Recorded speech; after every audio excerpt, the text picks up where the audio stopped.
Hai guys, selamat datang di YouTube channel Naksir Sneakers. Akhirnya kita balik lagi untuk review sepatu basket, dimana kali ini kita bakal ngebahas sepatu Li-Ning Way of Wade 10 seri yang ke-10 guys, bukan yang ke-12. Karena gue penasaran banget sampai sekarang udah selang 2 tahun sepatu ini dirilis, tapi kayak terus-terusan diproduksi gitu sama Li-Ning. Salah satu marketing yang jarang ditemukan di sepatu-sepatu zaman sekarang dari brand besar lainnya, contohnya kayak Nike, Adidas gitu ya. Kadang kalau mereka udah nemuin sepatu basket yang bagus atau sepatu yang demand-nya banyak, itu kayak dibikin limited aja gitu. Ini salah satu gebrakan dari Li-Ning yang menurut gue cukup membingungkan, tapi di satu sisi gue juga happy karena 2 tahun lalu itu banyak banget orang yang suka sama sepatu Li-Ning Way of Wade 10 guys. Saking banyak peminatnya, dulu gue inget sepatu ini tuh PO-nya harganya mahal. Terus juga sepatu ini tuh di secondary market juga harganya masih oke. Plus sepatu ini juga sampai sekarang nih, bahkan sampai sekarang udah available di Indonesia. Udah lewat 2 tahun, sepatu ini masih dijual dengan harga 3.299.000 dan padahal udah available di Hoops Point gitu. Makanya gue penasaran banget gimana dari sisi feel yang ditawarkan dari sepatu ini, dan gue juga happy gitu guys, udah nungguin 2 tahun akhirnya gue bisa ngedapetin sepatu ini dengan harga yang lebih reasonable. Ya itulah menurut gue ya, kalau sebagai sneakerhead lu mending nggak usah buru-buru, nggak usah yang PO-PO kayak gimana, kecuali kalian pengen banget gitu ya. Karena kadang-kadang tuh kalian cuma intinya perlu sabar aja, terus kalian bisa ngedapetin sepatunya dengan harga yang lebih oke. Ini gue pengen nunjukin ke kalian boxnya sendiri, sepatu harga 3 juta, secara boxnya juga pastinya harusnya nggak main-main lah ya. Ini kalian bisa lihat boxnya simple, putih, hitam, terus ada mukanya Dwyane Wade di bagian tengah, ada logonya juga, dan di bagian bawah ada kayak gini, ada tanda tangannya juga di bagian samping. Dan kalau kalian buka di bagian shoe papernya, di sini ada bagian yang metalik kayak gini guys. Nih langsung aja, ini sepatunya Way of Wade 10 dengan colorway yang bisa dibilang juga cukup unik, kayak kayak tawon-tawon gitu, tapi juga kayak agak rebel. Di bagian bawahnya warna kuning sama hitam kayak gini. Dan basically guys, ya seperti yang gue bilang tadi, ini adalah salah satu sepatu yang 2 tahun lalu banyak banget diminati sama para pebasket di luar sana. Dan ternyata setelah pertama kali nyobain sepatu ini, kaki gue masuk nih di sepatu ini, gue ngerasa ini adalah salah satu sepatu basket yang fiturnya itu dibikin kayak full mentok gitu sama Li-Ning gitu. Jadi emang kerasa dari apa yang ditawarkan dengan harga yang premium juga, bisa dibilang fitur-fiturnya juga dibikin premium banget di sepatu ini. Pertama gue pengen bedah dulu dari sisi cushioning yang ditawarkan, dimana sepatu ini menggunakan full length boom cushion yang udah jadi teknologi andalan dari Li-Ning sampai sekarang. Sepatu ini tuh punya teknologi cushion yang menurut gue feel-nya sangat-sangat bouncy, sangat-sangat responsif, dan ini tuh menurut gue bisa dibilang jadi salah satu hal yang paling noticeable sewaktu pertama kali gue pakai sepatu ini. Secara cushioning ini enak banget, sangat-sangat di atas rata-rata. Terlepas kalau kalian lihat juga sepatu ini tuh mostly didominasi dengan adanya TPU cage di bagian samping, tapi ya feel-nya masih enak banget gitu waktu dipakai. TPU-nya by the way kalau dipencet-pencet gitu nggak yang keras atau yang gimana ya, jadi masih playable, masih bisa ditekan-tekan kayak gini. Dan menurut gua tuh ini ngasih perpaduan yang balance saja antara memberikan stabilitas tapi tetap juga berfungsi untuk menjaga cushioning di sepatu ini dapat bekerja dengan cukup optimal guys. Dan waktu gua pakai sepatu ini feel-nya tuh bukan yang tinggi, bukan yang kayak sangat-sangat dominan dari sisi stack height di sepatunya. Kalian tetap bakal ngedapetin feel, tetap berasa stabil juga di bagian depan, dan itu juga bisa dibilang jadi salah satu fitur yang pada masanya sepatu ini dirilis itu cukup langka gitu guys. Kadang kalau kalian pengen ngedapetin cushioning yang optimal, ya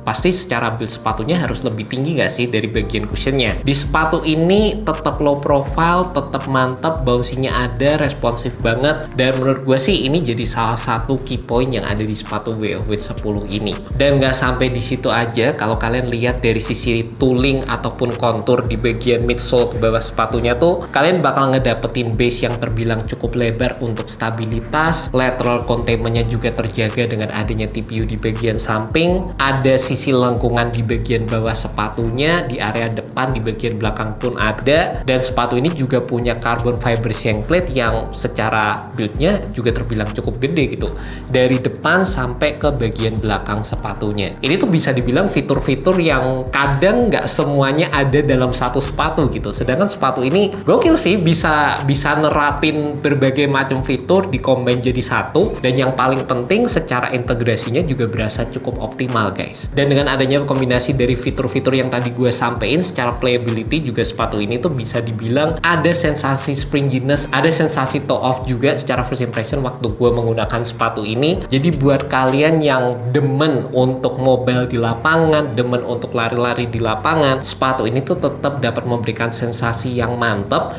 tapi secara stabilitas juga dijaga secara keseluruhannya. Cuma kemarin tuh gue sempet research dikit mengenai sepatu WOWIT 10 ini. Ada juga reviewer luar yang bilang dengan adanya carbon fiber shank plate yang panjang atau dominan di bagian bawah sepatunya, kadang-kadang tuh di bagian heelnya ini sedikit ada rasa digging ketika melakukan heel strike di lapangan. Cuma kalau buat gue sendiri, tadi gue sudah sempet nyobain di studio aja, sepatunya sih nggak yang ada rasa gimana-gimana banget. Ditambah lagi dari sisi traction yang ditawarkan, ini jadi salah satu hal yang bikin gue cukup garu-garu kepala gitu, karena ternyata teknologi yang ada di sepatu ini itu pakai teknologi anti slip gitu, terutama di kondisi lapangan yang bahkan basah sekalipun. Itu bisa dibilang jadi teknologi yang jarang-jarang juga gue denger di sepatu basket. Tapi kalau emang bener ada teknologinya di sepatu ini, menurut gue jadi salah satu fitur yang menarik banget juga guys. Karena kalau kalian tahu di Indonesia itu juga banyak banget lapangan yang kalau kadang mainnya indoor tapi kondisi cuaca di luar lagi hujan, entah kenapa lapangan tuh jadi berasa kayak agak lembab dan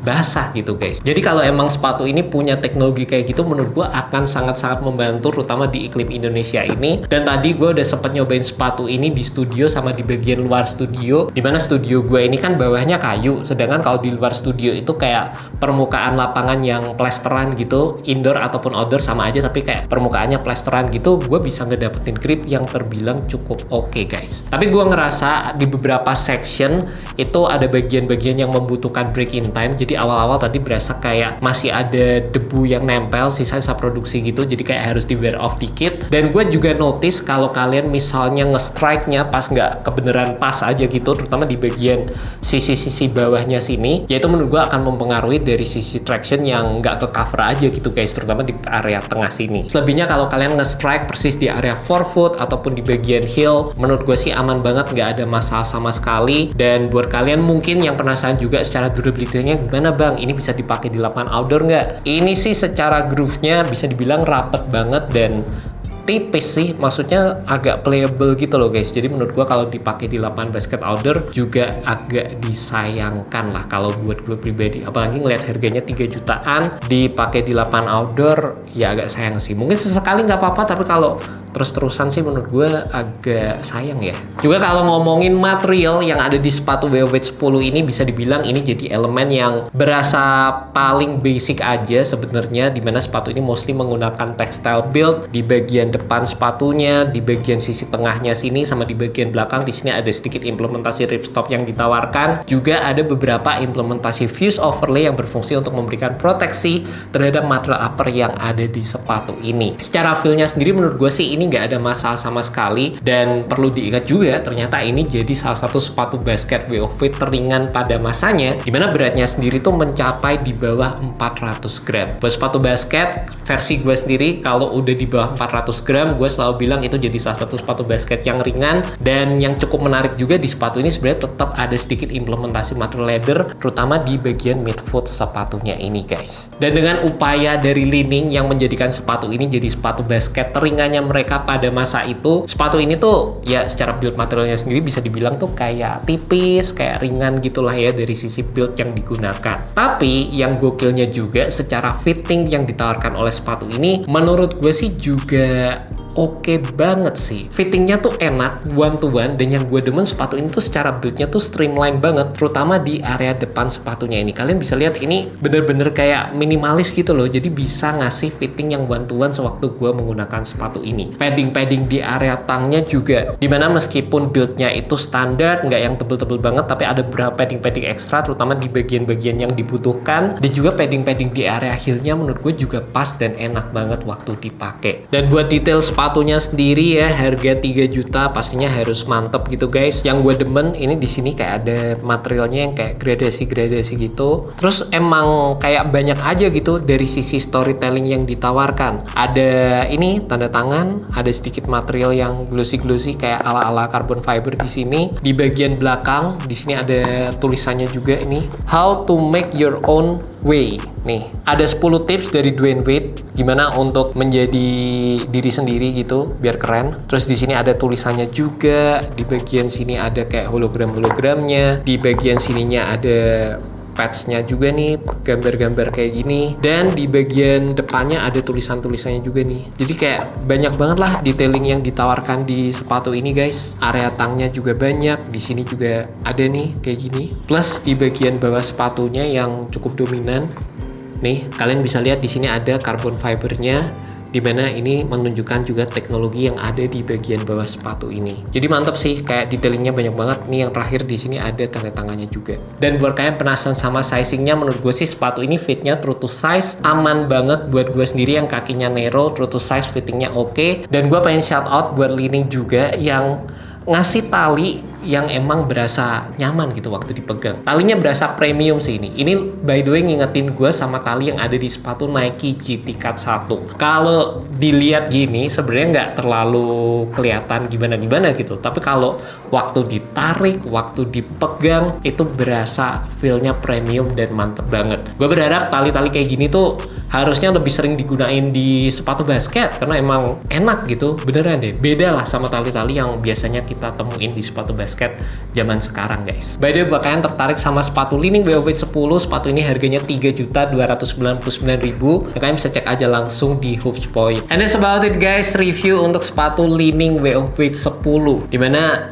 ini jadi salah satu sepatu basket yang jujur kalau gue nggak lagi recovery, ini tuh jadi salah satu sepatu basket yang pengen banget gue cobain di lapangan. Fitur-fiturnya kayak komplit gitu, seperti yang gue bilang tadi, banyak banget fitur-fitur dari sepatu basket yang kadang cuma dominan 1-2 bagian aja, kayak semuanya ditaruh di sepatu ini gitu. Dari adanya rounded outsole, shank plate yang dominan, pakai carbon fiber pula, teknologi boom cushion, terus penggunaan material yang tipis, build sepatu yang ringan. Ini sih menurut gue jadi salah satu sepatu basket yang emang gokil aja gitu. Bahkan ngingetin gue sama sepatu-sepatu basket top tier list gue kayak GT Cut 1, Jordan 34. Jadi menurut gue sih ini jadi salah satu sepatu basket yang nyenengin dan nggak kaget gitu kenapa udah selang 2 tahun sepatu ini masih dirilis terus, bahkan secara harganya juga masih stabil aja di 3.300.000 guys. By the way, gue penasaran gimana pendapat kalian mengenai sepatu ini, dan gue pengen say thank you juga buat kalian yang udah nonton video kali ini. Semoga video ini bisa membantu kalian dalam menemukan sepatu basket yang cocok. Alright guys, peace. Cuma kayaknya habis WOFit 12 udah nih sepatu ini. WOFit 12 juga katanya enak banget.